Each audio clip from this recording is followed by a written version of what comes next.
Good morning students. आगे हम लोग अपने मैट्रिक्स वाले लेक्चर को आगे कंटिन्यू करते हैं।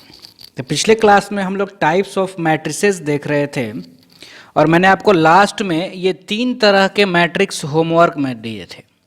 Upper triangular matrix, lower triangular matrix और तीसरा टाइप नहीं था, ये एक कंसेप्ट है कि मैट्रिक्स का ट्रेस क्या होता है, ट्रेस ऑफ ए मैट्रिक्स। हम लोग इसी को आगे बढ़ते हैं। तो इन तीनों का मैं डिस्कशन भी करता हूं। उससे पहले जो भी हम लोग इससे पहले डिफिनीशंस देखे थे, जिनमें से कुछ तो बहुत सिंपल डिफिनीशन थे, जैसे रो मैट्रिक्स का डिफिनीशन या फिर कॉलम मैट्रिक्स का डिफिनीशन, कॉलम मैट्रिक्स का डिफिनीशन या जीरो या नल मैट्रिक्स का डिफिनीशन। इसके बाद हम लोग देखे थे हॉरिजॉन्टल मैट्रिक्स, फिर हम लोग देखे थे वर्टिकल मैट्रिक्स, इसके बाद हम लोग देखे थे स्क्वायर मैट्रिक्स। ये इतने टाइप हम लोग पहले देखे थे। फिर हम लोग देखे थे कि diagonal elements of A matrix, diagonal elements of A matrix. और डायगोनल एलिमेंट्स देखने के बाद स्क्वायर मैट्रिक्स के बाद हम लोग आगे कंटिन्यू किए थे डायगोनल मैट्रिक्स। फिर हम लोग देखे थे स्केलर मैट्रिक्स और लास्ट में हम लोग सबसे ज्यादा इंपॉर्टेंट मैट्रिक्स देखे थे आइडेंटिटी मैट्रिक्स। हम बताए भी थे आपको कि बार बार इसका यूज आएगा प्रॉब्लम्स प्रैक्टिस में। प्रॉब्लम का भी सेशन हम लोग अलग से करेंगे, पहले वहां तक कंसेप्ट कर लिया जाए कि जहां के बाद कुछ क्वेश्चंस को अटेम्प्ट करने लायक हमारा कंसेप्ट हो जाए। उसके बाद हम लोग प्रॉब्लम्स भी करेंगे। प्रॉब्लम्स का भी अलग से क्लास होगा जिसमें सिर्फ हम लोग प्रॉब्लम ही डिस्कस करेंगे, कुछ अच्छे लेवल्स के क्वेश्चंस को, या जिनमें बच्चों को दिक्कत होता है, जो अक्सर क्लास में उनका डाउट रह जाता है, जो अभी तक एक्सपीरियंस मुझे हुआ है, उस तरह के क्वेश्चंस को हम लोग डिस्कस भी करेंगे। तो चलिए, हम लोग ये सारे डिफिनीशंस तो हम लोग कर चुके थे। तो एक जैसे बेसिक सा डिफिनीशन हम लोग किए थे, तो एक मैट्रिक्स के लैंग्वेज से भी मैट्रिसेस को, खास करके इन सब को डिफाइन किया जा सकता है। तो वो डिफिनीशन मैं आपको एक बार बताता हूं, जरा आप ध्यान दीजिएगा।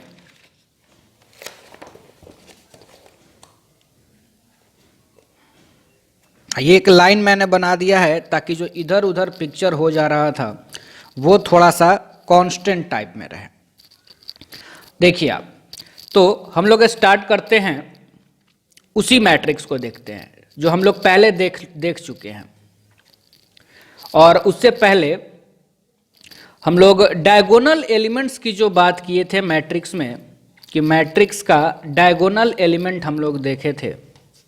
जैसे हम लोग एक A is equal to A I J N by N order का एक मैट्रिक्स हम ले लिया। तो इसको जब हम लोग ओपन करके लिखे थे तो ये मैट्रिक्स इस तरह से था कि A11, A12, A13 dot dot dot A1n, फिर A21, A22, A23, A2n, A31, A32, A33, A3n, AN1, AN2, AN3, इस तरह से ANn। ठीक है। हाँ, तो इसमें हम लोग ये देखे थे कि ये सारे एलिमेंट्स जो उन पोजीशंस पे हो जहां पे नंबर ऑफ रोज और नंबर ऑफ कॉलम्स इक्वल हो, तो इन सब को हम लोग डायगोनल एलिमेंट्स बोलते हैं। तो इन लैंग्वेज ऑफ मैट्रिक्स हम ऐसा भी लिख सकते हैं कि ए आई जे को कहा जाएगा डायगोनल एलिमेंट्स। जरा ध्यान से सीखिएगा मैं क्या सिखाना चाह रहा हूँ। हालांकि बहुत ज़्यादा इसकी ज़रूरत नहीं है, आप पहले समझ चुके हैं, लेकिन फिर भी हम लोगों को आगे काम करेगा ये कंसेप्ट। तो थोड़ा इसमें हम लोग आगे सीख भी लेते हैं कि ये डायगोनल एलिमेंट्स, इस तरह के एलिमेंट्स को हम लोग डायगोनल एलिमेंट्स कहेंगे if i is equal to J, कि अगर ये i और j आपस में इक्वल हो तो ए आई जे जो होगा वो डायगोनल एलिमेंट होगा। इसमें कोई दिक्कत नहीं होगा आपको। सिमिलरली हम लोग ये बोल सकते हैं कि A I J non diagonal elements है, नॉन डायगोनल एलिमेंट्स हैं। कब? जब i not equal to j होगा। किसी भी मैट्रिक्स में, किसी भी स्क्वायर मैट्रिक्स में, इनफैक्ट अगर i और j इक्वल रहेगा किसी भी एलिमेंट्स के लिए तो उस एलिमेंट्स को हम लोग डायगोनल एलिमेंट्स कहेंगे, और अगर आई और जे इक्वल नहीं रहेगा तो हम लोग उसको क्या कहेंगे, नॉन डायगोनल एलिमेंट्स। ठीक है ना, कोई दिक्कत नहीं। चलिए आगे हम लोग फिर बढ़ते हैं थोड़ा। अब टाइप्स ऑफ मैट्रिसेस पर हम चलते हैं। जैसे जो हम लोग देखे थे डायगोनल मैट्रिक्स, जरा ध्यान दीजिएगा, डायगोनल मैट्रिक्स, तो हम लोग ऐसा भी लिख सकते हैं कि एक ऐसा स्क्वायर मैट्रिक्स जिसमें ए I J is equal to 0 हो। कब? जब आई नॉट इक्वल टू जे हो। एक ऐसा स्क्वायर मैट्रिक्स जिसमें ए आई जे 0 हो जब आई नॉट इक्वल टू जे। तो इसका मतलब क्या हो गया कि उस स्क्वायर मैट्रिक्स का नॉन डायगोनल एलिमेंट्स 0 हो। ऐसा है तो हम लोग सीखे थे डायगोनल मैट्रिक्स में। और A I J not equal to 0 हो फॉर आई इक्वल टू जे। जब आई और जे इक्वल हो, यानी कि जब डायगोनल एलिमेंट्स हो, तो ए आई जे 0 के बराबर नहीं हो। तो ये दो डिफिनीशंस, ये दो लाइन जो हैं, ये काफी हैं डायगोनल मैट्रिक्स को डिफाइन करने के लिए। आई थिंक आपको समझ में आ रहा होगा। तो ये एक मैट्रिक्स के लैंग्वेज में हम लोग जो डिफाइन करें। पिछले दिन हम लोग डायरेक्ट लिखे हुए थे कि स्क्वायर मैट्रिक्स होना चाहिए, नॉन डायगोनल एलिमेंट्स 0 होना चाहिए और डायगोनल एलिमेंट्स 0 नहीं होना चाहिए, और अनइक्वल भी होना चाहिए, क्योंकि इक्वल हो जाएगा तो फिर वही कन्वर्ट हो जाता है स्केलर मैट्रिक्स में। हाँ, और वहां पर एक और भी हम लोगों ने बात की थी, डायगोनल मैट्रिक्स को शॉर्ट में भी DIAG करके भी लिखा जाता है। एलिमेंट्स को कॉमा दे दे करके हम लोग लिखते हैं। अगर 3 एलिमेंट रहा तो 2 कॉमा आएगा बीच में। हाँ, तो उसमें से कुछ देखिए, कुछ बुक्स में ये भी दिया हुआ है कि डायगोनल एलिमेंट्स, जैसे कोई भी अगर ये हम मैट्रिक्स ले लें कि 1 0 0 2, तो ये एक डायगोनल मैट्रिक्स है। हाँ, लेकिन कुछ बच्चों का ये क्वेश्चन होता है कि सर यहाँ पे 0 हो सकता है कि नहीं, कि 1 और 2 में से कोई एलिमेंट 0 हो सकता है कि नहीं। तो इस पे बहुत बड़ा ही एक कंफ्यूजन रहता है। तो कुछ बुक्स में ये दिया हुआ है कि डायगोनल एलिमेंट्स 0 नहीं हो सकते हैं, लेकिन ऐसा कुछ नहीं है। सारे डायगोनल एलिमेंट्स 0 नहीं हो सकते। हाँ, मैंने भी बहुत सारा जगह देखा, बहुत सारे टीचर लोग से बात की, तो कुछ एलिमेंट्स इसमें से, जैसे मान लीजिए 3x3 ऑर्डर का है, 3 एलिमेंट है, तो 3 में से कोई एक 0 हो सकता है। ऐसा नहीं है कि वो तीनों का तीनों नॉन 0 होगा तभी वो डायगोनल मैट्रिक्स होगा। कोई एक 0 हो सकता है, उससे कोई फर्क नहीं पड़ता है। यानी कि अगर हम लोग एक एग्जाम्पल लें कि जैसे मान लीजिए a इज इक्वल टू, हम ले लेते हैं √3 0 0 0 0 0 0 0 -2। तो ये देखिए, इसका भी जो डायगोनल एलिमेंट्स है उसमें एक 0 भी है, फिर भी ये डायगोनल मैट्रिक्स है। ऐसा नहीं है कि 0 आ गया तो ये डायगोनल मैट्रिक्स नहीं होगा, ये डायगोनल मैट्रिक्स होगा। तो इसको हम लोग शॉर्ट फॉर्म में ऐसा भी लिख सकते हैं, a is equal to diagonal √3 0 -2। ठीक है, तो हम लोग जो अभी डिफाइन किए हैं डायगोनल मैट्रिक्स को, तो उसमें हम लोगों ने क्या क्या देखा कि ये एक स्क्वायर मैट्रिक्स होना चाहिए, यानी a equal to AIJ n/n। तो ये अपने आप स्क्वायर हो गया, क्योंकि मैंने नंबर ऑफ रो और नंबर ऑफ कॉलम इक्वल ले लिया। कि इसको डायगोनल मैट्रिक्स हम लोग कहेंगे कब? जब AIJ इक्वल टू 0 हो for all I not equal to j, और AIJ नॉट इक्वल टू 0 हो for all I equal to j। हाँ, इसमें से कम से कोई एक 0 हो सकता है, तो वो आप समझ के चलिएगा, उसका आपको ध्यान में रखना है, कोई दिक्कत नहीं है। तो ये भी एक डिफाइन करने का तरीका हुआ। हाँ, ये बताने का मेरा पर्पस यही था कि बोर्ड लेवल एग्जाम्स में ऑब्जेक्टिव में इस तरह के क्वेश्चंस आ सकते हैं, नहीं तो हम लोग इसको छोड़ के भी आगे बढ़ सकते थे, लेकिन ऐसा क्वेश्चंस आ सकता है। फिर आपको पहचानना रहेगा क्वेश्चंस में कि ये किस तरह का मैट्रिक्स है। तो अगर आप इस डिफिनेशन को जानेंगे तभी आप उसको पहचान सकते हैं, आइडेंटिफाई उसको कर सकते हैं कि ये किस तरह का मैट्रिक्स है। चलिए, तो अब हम लोग आगे कुछ कंटिन्यू करते हैं। इसके बाद हम लोग देखे थे स्केलर मैट्रिक्स। मेरे ख्याल से आप समझ चुके होंगे इसको, जो हम कंसेप्ट आज सिखाना चाह रहे हैं अदर वे में, जो मैट्रिक्स के लैंग्वेज से ही हम लोग डिफाइन कर रहे हैं टाइप्स ऑफ मैट्रिक्स को। हाँ, तो इसमें हम लोग क्या कहेंगे कि अगर हम एक मैट्रिक्स ले लें a is equal to AIJ n/n, ये कोई स्क्वायर मैट्रिक्स है। इस स्क्वायर मैट्रिक्स को हम लोग स्केलर मैट्रिक्स कहेंगे कब? पहला कंडीशन, जब AIJ इज इक्वल टू 0 होना चाहिए for all I not equal to j। इसका मतलब ये हो गया कि सारे नॉन डायगोनल एलिमेंट्स 0 हो गए, और A I J is equal to K for all I equal to J. अब देखिए हम यहाँ पर के लिए हुए हैं, के इसलिए ले लिए कि आई और जे जहाँ भी इक्वल होगा वहाँ पर एक पार्टिकुलर नंबर ही हर जगह होना चाहिए, क्योंकि उन पोजीशंस पर अगर ये नंबर अनइक्वल होंगे तो फिर ये मैट्रिक्स स्केलर मैट्रिक्स नहीं हो पाएगा, फिर वो डायगोनल मैट्रिक्स में कन्वर्ट हो जाएगा। इसीलिए सारे जगह पे के, हाँ आप के 0 नहीं लीजिएगा, कि अगर आप 0 ले लीजिएगा तो फिर ये स्केलर मैट्रिक्स को हम लोग कन्वर्ट कर देंगे कि नल मैट्रिक्स है वो, तो नल मैट्रिक्स बोलना ज़्यादा बेहतर होगा। और अगर मान लीजिए कि हम लोग 1 ले लेंगे तो वही स्केलर मैट्रिक्स कन्वर्ट हो जाएगा आइडेंटिटी मैट्रिक्स में, जो कि काफ़ी इंपॉर्टेंट होता है और पिछले क्लास में हम लोग उसका बात भी किए हुए थे। तो मेरे ख्याल से ये डिफिनीशंस भी आपको पकड़ में आ गया होगा कि इसका क्या मतलब है, मैट्रिक्स के लैंग्वेज से हम लोग इसको कैसे डिफाइन कर सकते हैं। फिर आगे हम लोग सीखे थे आइडेंटिटी मैट्रिक्स। इसमें भी हम लोग लिख सकते हैं कि A equal to A I J N by N. इस मैट्रिक्स को हम लोग आइडेंटिटी मैट्रिक्स कहेंगे। तो ये स्क्वायर मैट्रिक्स तो ऑलरेडी हो चुका है, तो हम लोग लिख सकते हैं पहला कंडीशन कि A I J equal to 0 होना चाहिए for all I not equal to J, और दूसरा कंडीशन कि A I J equal to 1 होना चाहिए for all I equal to J. बस हो गया। तो ये हम लोग आइडेंटिटी मैट्रिक्स को इस तरह से डिफाइन कर लिए थे। बाकी हम लोग पिछले क्लास में कुछ एग्जाम्पल्स भी आइडेंटिटी मैट्रिक्स का हम लोग देखे थे। आइडेंटिटी मैट्रिक्स का कुछ एग्जाम्पल्स भी हम लोग देखे हुए थे कि जैसे फर्स्ट ऑर्डर का आइडेंटिटी मैट्रिक्स जो होगा I1, उसको हम लोग ऐसे लिखते हैं, सिर्फ 1 होगा उसमें एक एलिमेंट। जो सेकेंड ऑर्डर का आइडेंटिटी मैट्रिक्स हमारा होगा वो इस तरह का होगा। जो थर्ड ऑर्डर को हम लोग I3 से डिनोट करते हैं, थर्ड ऑर्डर का आइडेंटिटी मैट्रिक्स हमारा इस तरह का होगा। और इसके बाद एक और हम लोग देखे थे लास्ट फोर्थ ऑर्डर का। सिमिलरली आप कंसेप्ट से किसी भी ऑर्डर के आइडेंटिटी मैट्रिक्स को आप लिख सकते हैं, उसमें आपको कोई बहुत बड़ी दिक्कत होने वाली बात नहीं है। क्लियर है? तो यहीं तक हम लोग सीखे थे। आज उसी टाइप्स ऑफ मैट्रिक्स को हम लोग थोड़ा सा अलग वे में डिफाइन किए थे, जो लैंग्वेज मैट्रिक्स का होता है। पिछले दिन हम लोग कुछ सिंपल लैंग्वेज में देखे थे। चलिए आगे हम लोग और भी जो हमारा होमवर्क डिस्कशन था उसको हम लोग डिस्कस करते हैं। हाँ, ये जरूर है कि स्टूडेंट्स आप जरा ध्यान देंगे कि वीडियो हम लोगों का थोड़ा नंबर ऑफ वीडियो ज़्यादा जरूर होगा, क्योंकि मैं एक भी चीज़ को छोड़ना नहीं चाहता हूँ। जितने भी मैट्रिक्स में आपके लिए ज़रूरी है, ना मैं उनको बहुत जल्दी जल्दी भगा रहा हूँ, ना मैं वीडियो लेक्चर्स को कम कर रहा हूँ। जितने भी कंसेप्ट हैं, हाँ थोड़ा एक दो वीडियो ज़्यादा लगे, लेकिन जो सीखें हम लोग परफेक्ट सीखें, इसकी मैं कोशिश कर रहा हूँ।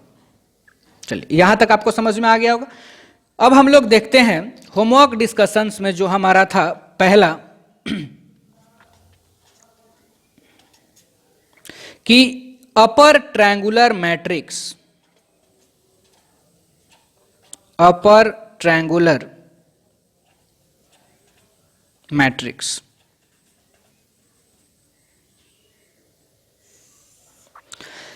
देखिए, तो पहला कंडीशन इसमें भी क्या होना चाहिए अपर ट्रायंगुलर मैट्रिक्स को, पहला कंडीशन कि इसको स्क्वायर मैट्रिक्स होना चाहिए,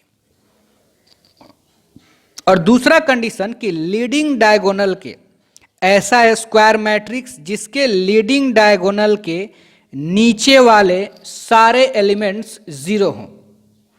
फिर से सुनिए मेरी बात, अपर ट्रायंगुलर मैट्रिक्स किसको कहते हैं?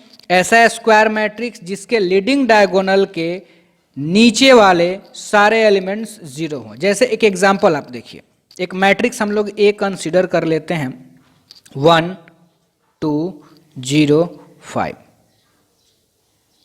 तो आप देखिए ये एक ऐसा मैट्रिक्स है कि लीडिंग डायगोनल के नीचे का एलिमेंट्स 0 होना चाहिए, सारे एलिमेंट जितने भी होंगे। अब ये 2x2 का है इसलिए एक ही आया है, 3x3 में भी कुछ आएंगे, 4x4 में भी कुछ आएंगे। तो लीडिंग डायगोनल वाले एलिमेंट्स के नीचे के अगर सारे एलिमेंट्स 0 हो तो उसको क्या कहेंगे? Upper triangular. या अनदर वे में भी आप बोल सकते हैं कि लीडिंग डायगोनल के ऊपर के एलिमेंट्स नॉन 0 होने चाहिए और नीचे के एलिमेंट्स 0 होने चाहिए। नेक्स्ट एग्जाम्पल हम लोग ले लेते हैं। Example b is equal to एक 3x3 ऑर्डर का एग्जाम्पल हम लोग ले लेते हैं। चलिए 1 2 3 0 4 5 0 0 6। यहां भी आप देखिए लीडिंग डायगोनल के नीचे वाले एलिमेंट्स 0 हैं, तो इसको हम लोग क्या कहेंगे? Upper triangular matrix. चलिए अब इसी मैट्रिक्स को हम लोग मैट्रिक्स वाले कंसेप्ट से डिफाइन करते हैं। जरा ध्यान से देखिएगा।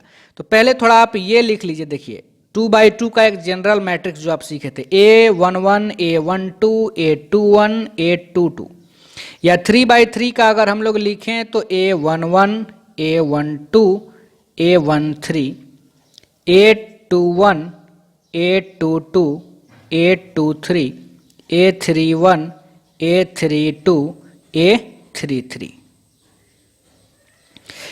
तो अब हम ऐसा इसलिए लिखे हैं ताकि आपको थोड़ा क्लियर समझ में आए। देखिए अब इन दोनों को हम लोग कंपेयर करते हैं तो हम ये देखेंगे कि A21 के जगह पे 0 है, और अगर हम इन दोनों को कंपेयर करेंगे तो हम देखेंगे कि A21 A31 और A32 इन जगह पे 0 है। तो हम लोग बोल सकते हैं क्या कि अगर A is equal to Aij n by n एक ऐसा स्क्वायर मैट्रिक्स जिसको हम अपर ट्रायंगुलर तभी कह पाएंगे जब Aij यानी जो एलिमेंट का वैल्यू है वो 0 हो। कहां पर 0 होना चाहिए? तो जहां पर नंबर ऑफ रोज यानी कि i बड़ा हो किससे? j से। ऐसा square matrix A is equal to Aij n by n अगर कोई स्क्वायर मैट्रिक्स है तो इसको हम लोग अपर ट्रायंगुलर मैट्रिक्स कहेंगे। कब कहेंगे? जब Aij इज इक्वल टू 0 हो for all i greater than j। आप देख लीजिए ये A21 है, नंबर ऑफ रोज का जो वैल्यू है वो ज्यादा है कॉलम से, बाकी जगह ज्यादा नहीं है रो। यहां भी देखिए रो जहां पर ज्यादा है वही एलिमेंट्स 0 हुए हैं। रो का वैल्यू जहां पर कम है या जहां पर इक्वल है वहां पर 0 नहीं हुआ। तो आई थिंक आप समझ चुके होंगे कि अपर ट्रायंगुलर मैट्रिक्स क्या होता है। अब हम लोग आगे बढ़ते हैं, सेकेंड डिस्कशंस की तरफ चलते हैं। सेकेंड जो हमारा डिस्कशन था, होमवर्क डिस्कशन, वो था lower triangular matrix. Lower triangular matrix.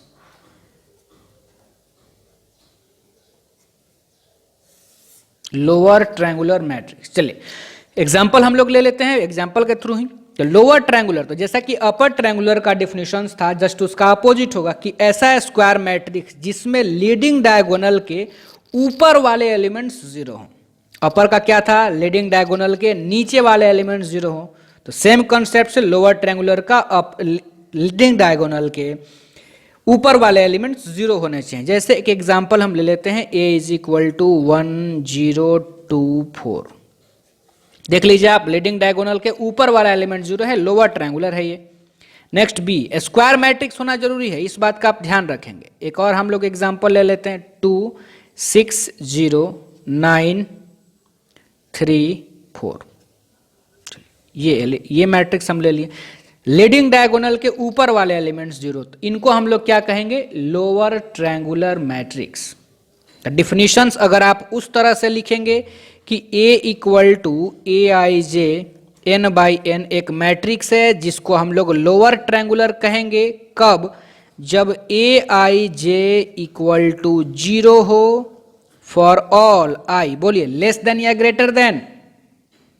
हाँ, समझ में आपको आ चुका होगा, क्योंकि अपर ट्रायंगुलर के लिए देखिए i ग्रेटर देन j होना चाहिए, यानी रो ज्यादा जहां पे था तो i ग्रेटर देन j था अपर ट्रायंगुलर में।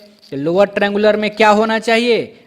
i लेस देन j, यानी यहां पर क्या होगा? i less than j। वैसे भी आप जरा समझिए कि ये एलिमेंट को आप क्या लिखते हैं, कौन से पोजीशन का आप लिखते हैं? A12, तो यानी j जहां पे ज्यादा हो और i कम हो वहीं पे 0 होना चाहिए। तो j ज्यादा हो i कम हो वहीं पे 0 होना चाहिए। तो मेरे ख्याल से ये भी मैट्रिक्स आपको क्लियर होगा, कोई भी इसमें दिक्कत नहीं होगी।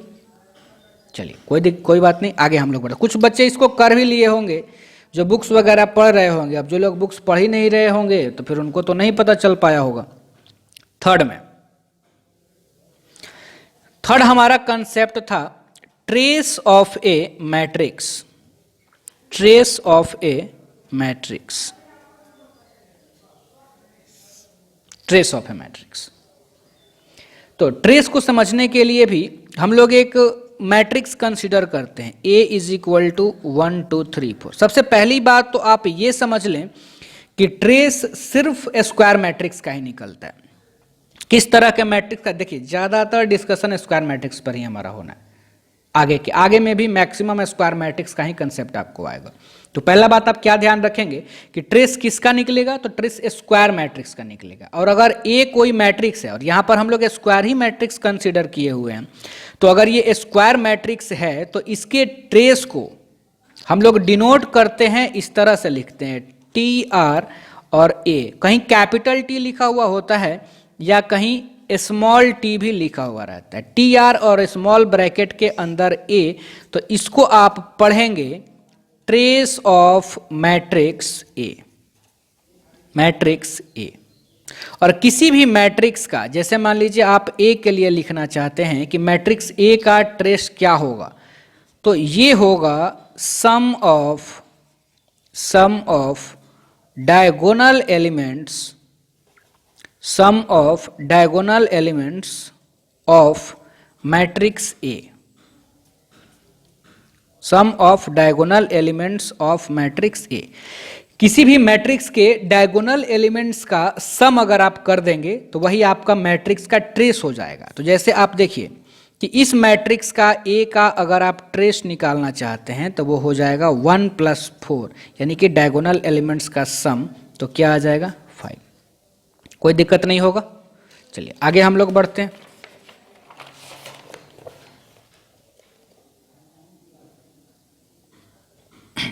एक और एग्जाम्पल लिखते हैं हम लोग और ट्रेस सीखते हैं। चलिए हम एक 3x3 का हम लोग एक एग्जाम्पल लेते हैं। 1 2 3 0 -2 4 0 0 5। चलिए तो अगर हम लोग यहां ट्रेस ऑफ बी निकालें तो कितना हो जाएगा 1 + -2 + 5, यानी कि 6 - 2 यानी कि 4। तो बी का ट्रेस क्या है 4। देखिए ट्रेस का प्रॉपर्टीज भी होता है, लेकिन वो बोर्ड लेवल के लिए आपको नहीं जानना है। फिर आप आइडेंटिटी मैट्रिक्स का आप ट्रेस सोचिए कि अगर फर्स्ट ऑर्डर का आइडेंटिटी मैट्रिक्स होगा तो इसका ट्रेस भी कितना हो जाएगा 1। अगर आप सेकेंड ऑर्डर के आइडेंटिटी मैट्रिक्स का ट्रेस निकालना चाहें तो 2, 1 + 1 आप करेंगे। सिमिलरली अगर आप थर्ड ऑर्डर के आइडेंटिटी मैट्रिक्स का ट्रेस निकालना चाहेंगे तो आ जाएगा 3। यानी ये एक प्रॉपर्टीज तो हम लोग बोल ही सकते हैं कि जिस ऑर्डर का आइडेंटिटी मैट्रिक्स होगा उसका ट्रेस उतना ही होगा। नहीं, जैसे थर्ड ऑर्डर का आइडेंटिटी मैट्रिक्स का ट्रेस 3, सेकेंड ऑर्डर का 2, फर्स्ट ऑर्डर का 1, फोर्थ ऑर्डर का 4, फिफ्थ ऑर्डर का 5। समझ में आ रहा है? चलिए तो ये यहाँ तक था हमारा होमवर्क का डिस्कशन। बाकी हम इसके बाद नेक्स्ट लेक्चर आप लोगों का करते हैं। और हाँ, एक बात और आप लोगों को बतानी थी, कुछ बच्चों का मतलब ये कमेंट्स भी आ रहा था, व्हाट्सएप वगैरह पे मैसेज कर रहे थे, कुछ उन लोगों के क्वेश्चंस का डाउट है। तो अभी तक तो प्रोसेस यही चला आ रहा था कि मतलब व्हाट्सएप वाले डाउट्स को हम लोग सॉल्व करके हम बस भेज देते थे। जिनमें दिक्कत ये होता था कभी समझ में आया उनको, कभी समझ में नहीं आया। तो अब एक होमवर्क डिस्कशंस का या जो डाउट डिस्कशंस है उसका भी एक अलग से हम लेक्चर बना करके और यूट्यूब पर ही अपलोड करेंगे। तो उससे जिनका डाउट होगा उनको तो फ़ायदा होगा ही, और कुछ अच्छे क्वेश्चंस बच्चे पूछ भी रहे हैं। तो जो लोग उसको देखेंगे और जिनका वो डाउट नहीं है, मेरे ख्याल से उनको भी बहुत ज़्यादा फ़ायदा होगा। इसलिए आप सारे वीडियोज़ को ज़रूर आप देखिएगा, उससे आपको नुकसान कुछ नहीं होने वाला है, फ़ायदा ही ज़रूर होगा। चलिए तो इस लेक्चर में इतना ही। फिर इसके बाद अगले लेक्चर में हम लोग और भी एक आध मैट्रिक्स का कंसेप्ट सीख करके और फिर मैट्रिक्स के ऑपरेशंस पे हम लोग चलेंगे। जैसा कि हम पहले ही बताए, हम छोड़ना कुछ नहीं चाहते, इसलिए थोड़ा टाइम तो आपको देना ही होगा, मुझे थोड़ा समय लगेगा क्योंकि हम लोग बहुत डिटेल में कर रहे हैं कंसेप्ट्स को। ठीक है, अगले लेक्चर में मिलते हैं।